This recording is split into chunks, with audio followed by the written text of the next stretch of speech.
ہے، یہ محبت نہیں ہے، یہ ڈاکہ ہے سید محمد صلی اللہ علیہ وسلم، ڈاکہ ہے۔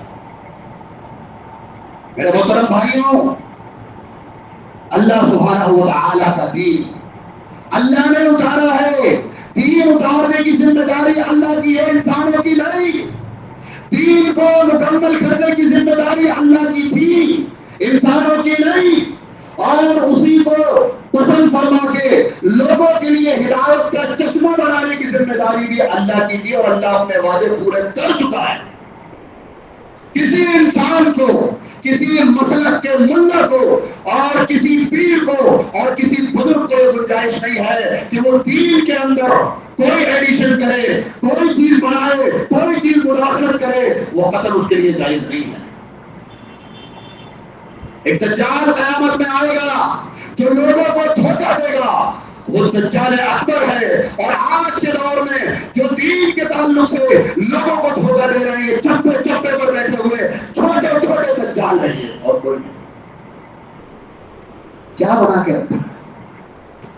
اسلام اتنا پاکیزہ مہذب مذہب کہ صحابہ کرام نبی کی چھوٹی سے چھوٹی ادنا ادا کو بھی اپنائے تو غیر مسلم ایمان میں داخل ہو جائیں، اور آج ہم پورا اسلام بھی پیش کریں تو ہمارے منہ پر تھوکتے ہیں وہ لوگ کہ ہمیں پتا ہے تم کیا چیز ہو۔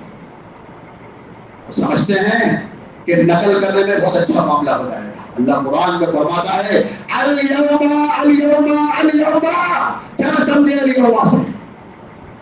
الیوم حجۃ الوداع کا موقع ہے، اللہ کے نبی کا آخری خطبہ، اور ممبر پر امام کائنات موجود ہیں، اور اللہ کہتا ہے الیوم اکملت لکم دینکم، دین آج کے دن تم پر مکمل کر دیا گیا ہے۔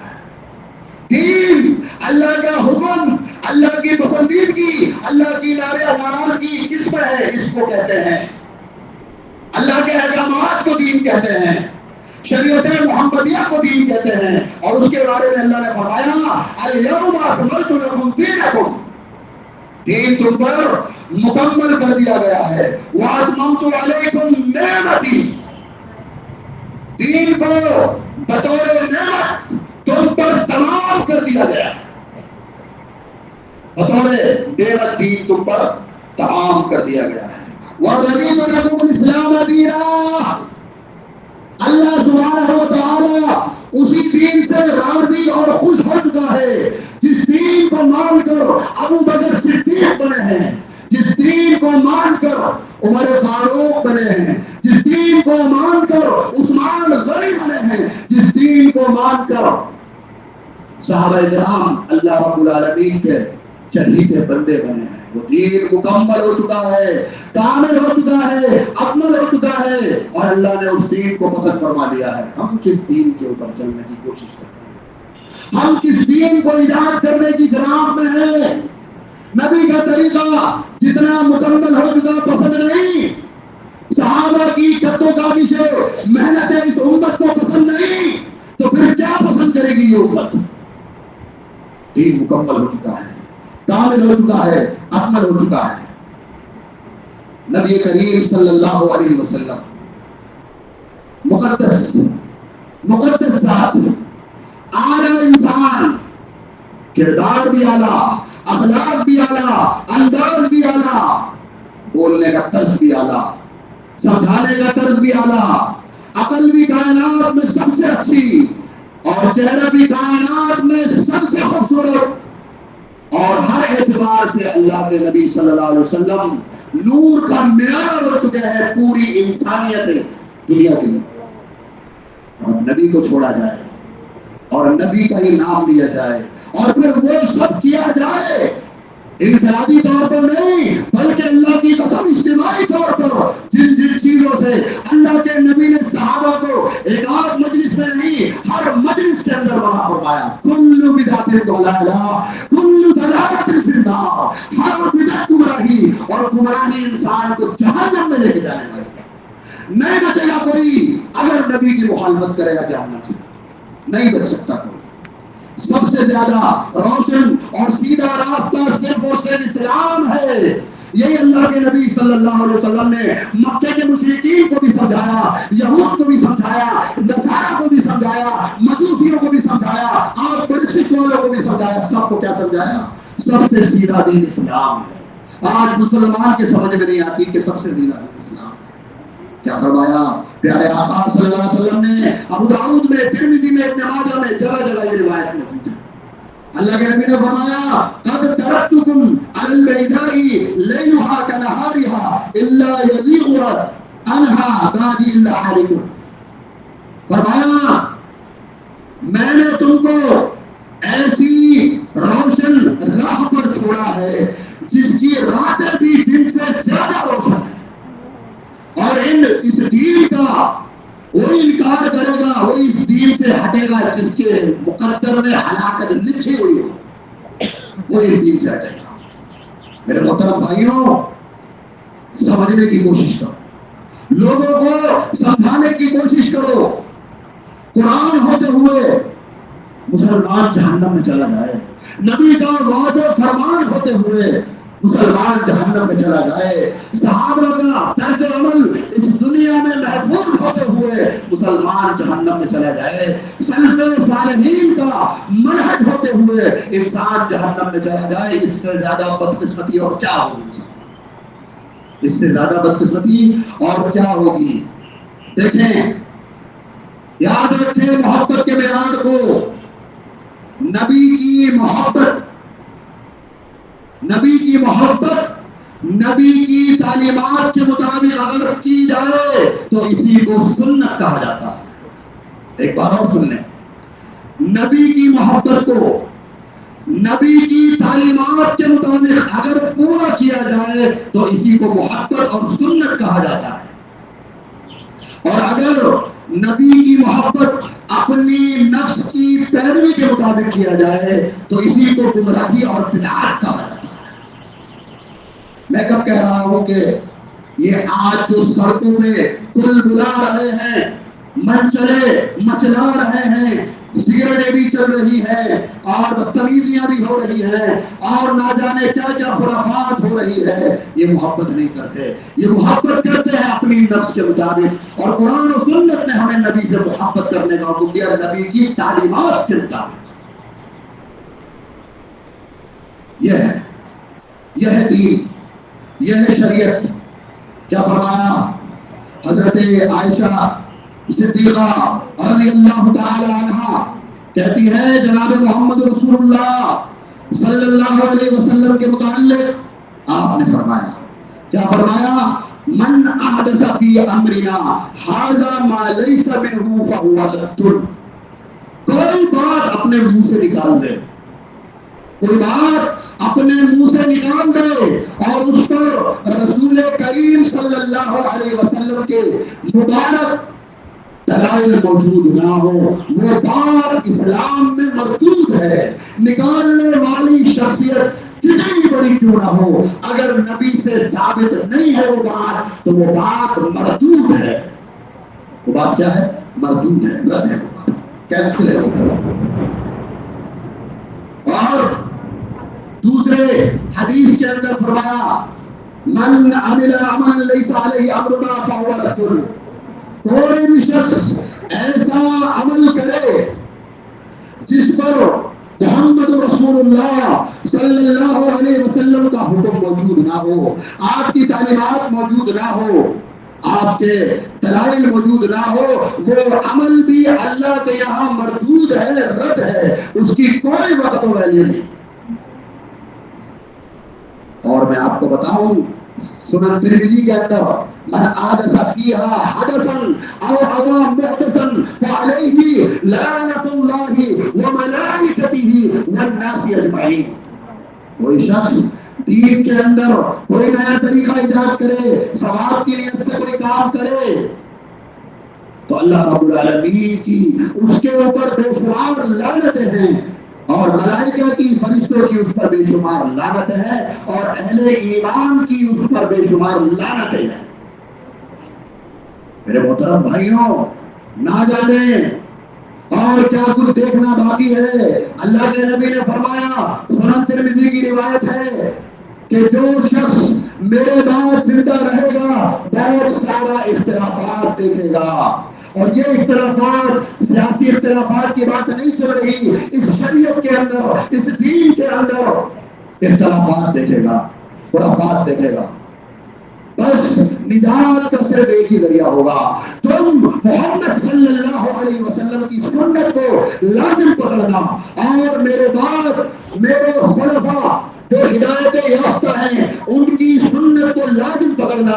ہرگز ہرگز تم گمراہ نہیں ہو سکتے، تم ہرگز گمراہ نہیں ہو سکتے۔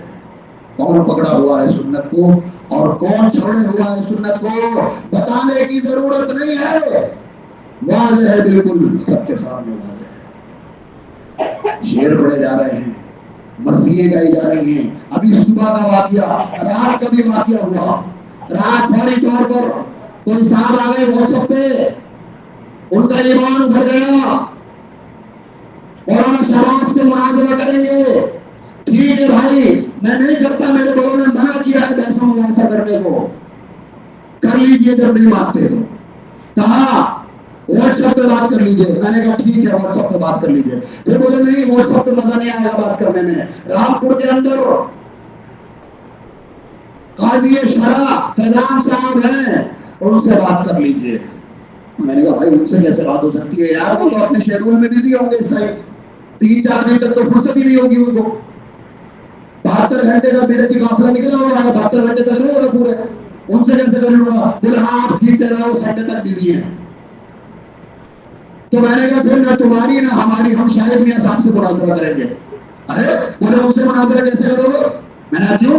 اللہ کا ولی کبھی بات نہیں کرے، وہ تو آتے ہیں ان کو، اللہ کے ولی ہیں، اور اللہ کا ولی اکارڈنگ تمہارے کبھی مرتا نہیں ہے، اور مجھے انہیں سے مناظرہ کرنا ہے کیونکہ اس وقت وہی اویلیبل ہو سکتے ہیں اور کوئی ہو سکتا۔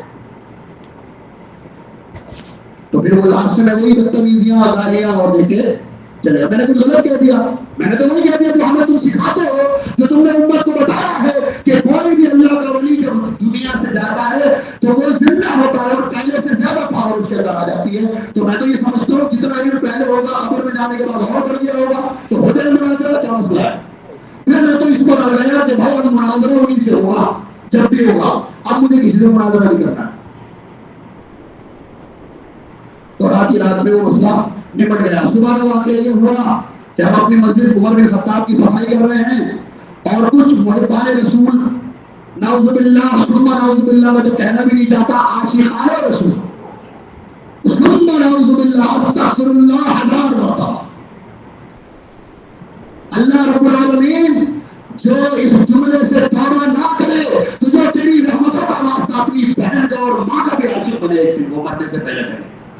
میرے نبی کی یہ عزت، میرے نبی کی یہ توہین کہ جو گندے لفظ اپنی ماں اور بہن کے لیے استعمال نہیں کر سکتا، نبی رحمت کے لیے وہ لفظ استعمال کرتا ہے، نعوذ باللہ۔ اس سے بڑی جہالت اور کیا ہوگی؟ کوئی کہے اپنی بہن کے عاشق ہو، پوری دنیا برا کہے گی اسے۔ ارے بہن کے عاشق، کوئی کہے اپنی ماں کے عاشق ہو، پوری دنیا برا کہے گی اسے۔ ڈھلنے سے کہہ رہے ہیں ہم نبی کے عاشق، اور کوئی ان کو کہنا نہیں۔ تو وہی 1000 بار نعوذ باللہ مسجد کے سامنے پورے 2 گھنٹے ڈیجے بجایا، پورے 2 گھنٹے۔ ہم تو دیکھتے تھے کہ ہمارے وطنی بھائیوں کو ہماری ٹوپی اور داڑیاں دیکھ کر کے ان کا ایمان ابھر جاتا ہے، اور وہ مسجدوں کے سامنے شور و غل کرتے ہیں۔ آج ہم نے یہ جہالت اپنی قوم کے اندر بھی دیکھ لی، اور اس سے زیادہ کیا دیکھنا باقی ہے؟ اور اس سے زیادہ دیکھنا کیا باقی ہے؟ جو صفائی مجھے 3 گھنٹے لگتا کرنے میں، 1.5 گھنٹے میں نپٹا دی، 1 گھنٹے 20 منٹ میں نپٹ گیا۔ میں اتنی دیر میرے ہاتھ چلنے لگے کہ اللہ پاک اس خرافات سے میرا جو ہے پیچھے چھڑائے جلدی سے۔ یہ حالات ہے، یہ کس طرف لوگ جا رہے ہیں، کیا ان کا ڈائریکشن ہے، اور اب اس قوم کو کوئی سمجھا نہیں سکتا۔ جاؤ اہل سنت اپنے آپ کو کہنے والوں، فرضی اہل سنت کے علماء، جہاں تمہیں چیلنج کرتا ہوں، ایک چیز اس کے اندر سے جو تمہارے نزدیک بھی غلط ہے، تم اب اپنی عوام کو روک کر کے دکھاؤ۔ یہ بے لگام تم نے کر دیا قوم کو، یہ تم نے قوم کو بالکل بے لگام کر کے چھوڑا ہے، اور یہ قتل تمہارے ہاتھ میں آنے والی نہیں۔ ہم نے شروع سے تمہیں سمجھایا تھا کہ عوام کو اس چیز کا جو شوق دلاؤ، اس چیز کی رغبت دلاؤ جس چیز چیز کی عوام کو ضرورت ہے. عوام کو ضرورت ہے اپنا عقیدے کو بنانے کی. عوام کو ضرورت ہے قرآن کو پڑھنے کی, قرآن کو سمجھنے کی, قرآن کے سینٹر ہو جگہ جگہ, احادیث کو پڑھنے کی, احادیث کو سمجھنے کی, اپنے والدین کی خدمت کرنے کی, اپنے رشتے داروں کے مقام کو سمجھنے کی, اپنے بڑوں کی عزت کرنے کی, چھوٹوں کو شفقت کرنے کی ضرورت تھی. قوم کو ادھر قوم کو لگانا تھا, لیکن تم نے رات بھر جلسے کرنے کے بعد امت کو ایسا ورگلایا اور ایسی چیز کو تم نے امت کو لگا دیا ہے, قیامت آ سکتی ہے لیکن امت اب تمہارے کہنے سے بھی رک نہیں سکتی. بس یہ کہ جس کو اللہ رب العالمین ہدایت دے دے وہی ان خرافات سے بچ سکتا ہے.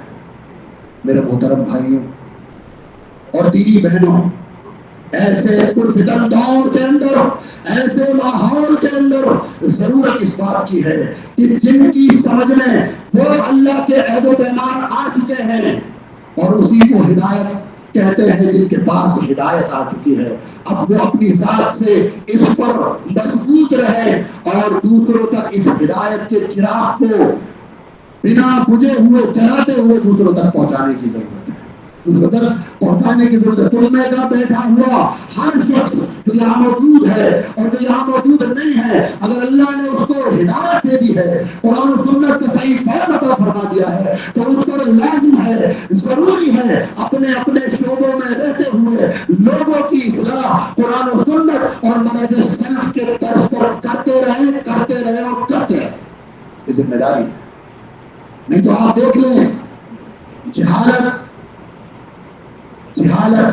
ان کی جو آنے والی نسلیں ہیں نا, اللہ کی قسم ابھی سے غسل کے طریقے نہیں پتا, وضو کرنا نہیں آتا, نماز پڑھنا نہیں آتا, دین کے موٹے موٹے اور چھوٹے چھوٹے اعمال سے کوسوں دور ہے. اللہ کی قسم یہی وہ لوگ ہیں کہ جب تشدد کیا جائے گا غیروں کی طرف سے اور کہا جائے گا کہ اپنے دین کو چھوڑ دو, تو یہ وہ لوگ ہوں گے جو سب سے پہلے مرتد ہونے والے لوگ ہوں گے, کیونکہ ان کو اپنے بارے میں کچھ بھی پتہ نہیں ہوگا. اگر چاہتے ہو کہ آنے والی نسلیں اسلام پر رہیں, مرتد نہ ہو, قرآن پر رہیں, قرآن سے مرتد نہ ہو, نبی کے فرمان پر رہیں, نبی کے فرمان سے مرتد نہ ہو, تو ذمہ داری تمام انسانوں کی ہے کہ وہ اپنے آپ کی, اپنے گھر کی, اپنے گلی محلوں کی چوکیداری کرے, اس کا احاطہ کرے اور لوگوں کو ایک نہیں 1,00,000 مرتبہ کوئی بات بتانا پڑ جائے تو بتاتے ہی رہیں, کیونکہ بتانا کام ہمارا ہے اور ہدایت دینا کام اللہ سبحانہ و تعالیٰ کا ہے. اللہ سے دعا کرتا ہوں, اے بار الہ ہماری خطاؤں کو معاف فرما دے, ہمارے گناہوں کو معاف فرما دے, ہماری لغزشوں کو درگزر فرما دے. دن کے اجالوں میں, رات کی اندھیریوں میں جو غلطیاں کوتاہیاں ہو گئی ہیں, اے بار الہ ان غلطیوں اور کوتاہیوں کو معاف فرما دے. اے اللہ مسلمانوں کو مکمل طور پر قرآن پر عمل پیرا ہونے کی توفیق عطا فرما دے. مسلمانوں کو مکمل طور پر نبی پاک محمد صلی اللہ علیہ وسلم کی صادق اور سچی اور اعلیٰ معیار کی محبت کا شرف عطا فرما دے. صحابہ کا منہج عطا فرما دے, منہج سلف پر گامزن فرما دے. اے اللہ مسلمان جہاں جہاں آباد ہیں ان کی جان کی, مال کی, عزت کی, آبرو کی ہر مقام پر حفاظت فرما. مسلمانوں میں ایک اتحاد پیدا فرما دے, مسلمانوں کو دین پر پہنچا دے, اس کے بعد ان کو عروج عطا فرما دے. اے اللہ جو مانگا ہے اسے بھی قبول فرما, جو مانگنے سے رہ جائے اسے بھی قبول فرما. ان مختصر سی دعاؤں کو محض اپنے فضل و کرم سے قبول فرما. آمین. وآخر دعوانا ان الحمد للہ رب العالمین.